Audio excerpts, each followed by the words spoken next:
You want a pre-canned speech? You want to talk some truth? All right, put down these teleprompters. I'm not doing the pre-canned speech tonight. We're done with that. Let's get those down. Let's talk about the most important thing right now. Things have changed. I am deeply worried we are marching our way into World War III. Now, what we have is corrupt politicians in both parties that have spent trillions, killed millions, made billions for themselves in the wars in Iraq and Afghanistan. After 9/11, George Bush and Dick Cheney, they sent people my age to go die in the Middle East, racking up $7 trillion in national debt that did not advance anybody's interests. And now the same class of people, Dick Cheney 2.0, trying to take over this Republican Party, set to do it all over again, marching us to World War III. I will keep us out of it, but let me tell you the truth. Here's how the Democrats do it. It's both parties. Joe Biden, his son, Hunter Biden, gets paid a $5 million bribe from Ukraine, only to then have Joe Biden, his father, now the President of the United States, send $200 billion of our money, your taxpayer money, to that same nation of Ukraine. They sold off our foreign policy to make their own family rich.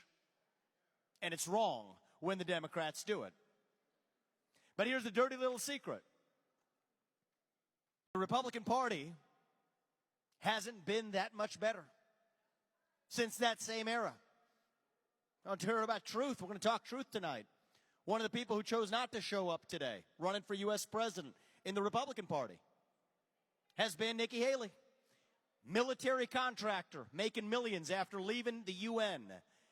Negative net worth, in debt, somehow becomes, just like Joe Biden, a multimillionaire as a military contractor, on the board of Boeing, on the boards of companies collecting stock options while running for president. These people in both parties are selling off our foreign policy to make their families rich. And I'll tell you this about the U.S. presidency.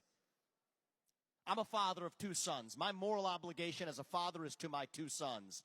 As your next president, my moral obligation is to you, the citizens of this nation. Not any other one, just this one, the United States of America. That is the moral obligation of the president of this country. And we have to remember that as we lead this nation forward. That's the choice we face in this primary. Do you want the Republican Party of the past? Do you want Dick Cheney 2.0? Or do you want the Republican Party of the future that actually stands for our own interests in this country? Keep us out of World War III. Declare independence from China. Use our military to protect our own border instead of somebody else's border halfway around the world. That is what it means to secure this homeland. That is how you deserve as a next president, an American who fights for our fellow Americans.